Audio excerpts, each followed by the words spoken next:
नमस्कार दोस्तों। आज हम देखते हैं इलेक्ट्रॉन गन।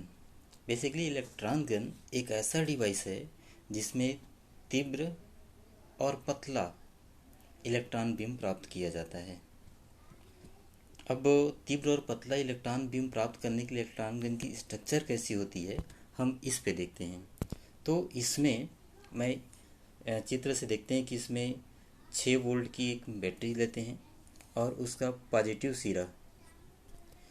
सिरा को हम एक रेजिस्टर से कनेक्ट कर देते हैं और निगेटिव सिरा से हम फिलामेंट को होते हुए पॉजिटिव सिरा में हम देते हैं।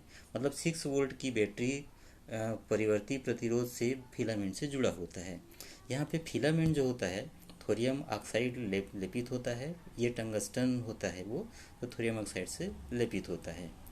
ये पूरा का पूरा फिलामेंट एक वैक्यूम प्लेट से इनक्लोज रहता है और फिलामेंट के जस्ट सामने में एक कैथोड होता है और वो जो कैथोड होता है वो निगेटिव प्लेट से कनेक्टेड होता है।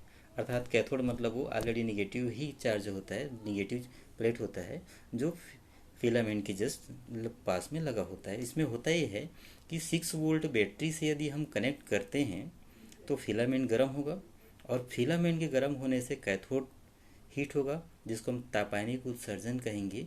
उससे वहाँ से इलेक्ट्रॉन इमिट होगा। अब जब वहाँ से इलेक्ट्रॉन इमिट होगा अर्थात कैथोड से इलेक्ट्रॉन इमिट होगा तो कैथोड से इलेक्ट्रॉन इमिट होगा और वो इमिट होकर वो आगे बढ़ने लगेगा। जब ये इलेक्ट्रॉन आगे बढ़ने लगता है तो अब हम आते हैं एक डिवाइस ग्रिड से।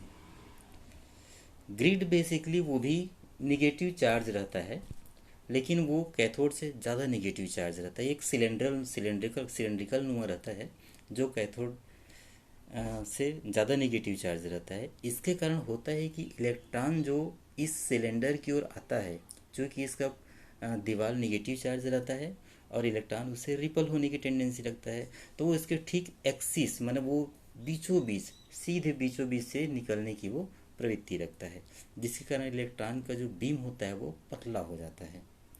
अब ये जो ग्रिड जो रहता है इसको हम कंट्रोल नॉब भी कहते हैं या इंटेंसिटी नॉब भी कहते हैं। ये एक्चुअल में यहाँ से इलेक्ट्रॉन की निकलने की मात्रा या उसकी पतला होना ये इस पे डिपेंड करता है, तो इसको हम ग्रिड नॉब कहते हैं।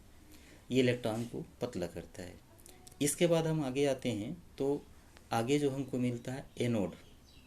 एनोड मतलब होता है वो पॉजिटिव चार्ज रहता है। स्वाभाविक है, पॉजिटिव चार्ज है तो इलेक्ट्रॉन को अपनी ओर अट्रैक्ट करेगा, खींचेगा। इलेक्ट्रॉन को खींचेगा अर्थात इलेक्ट्रॉन की वेलोसिटी बढ़ेगी। इलेक्ट्रॉन की वेलोसिटी बढ़ेगी अर्थात वो तीव्र होगा।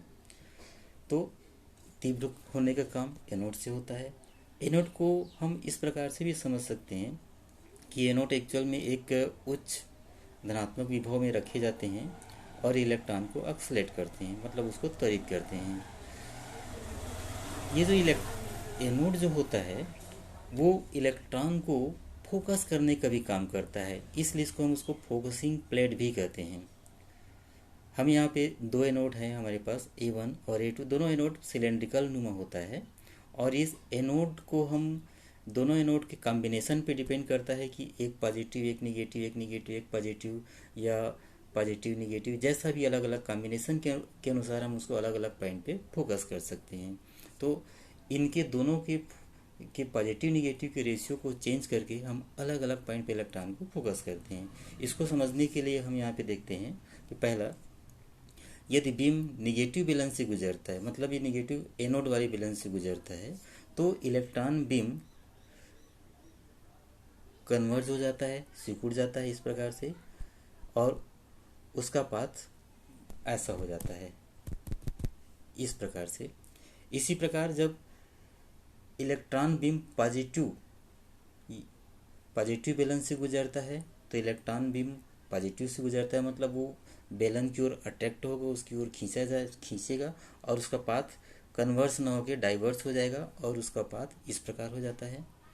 यदि इलेक्ट्रॉन बीम विभिन्न विभव वाले बेलन से गुजरता है, मान लीजिए एक पॉजिटिव और एक निगेटिव है, तो उसका पाथ काफ़ी कुछ इस प्रकार से हो जाता है। और इस प्रकार अलग अलग विभव वाले कॉम्बिनेशन से गुजरने पर उसका पाथ अलग अलग होगा और वो अलग अलग पॉइंट पे फोकस होता है। तो इस प्रकार ये जो एनोड होता है उसको हम फोकसिंग प्लेट भी कहते हैं। और इस प्रकार इतने तक के कॉम्बिनेशन को हम इलेक्ट्रॉन गन कहते हैं। Thank you.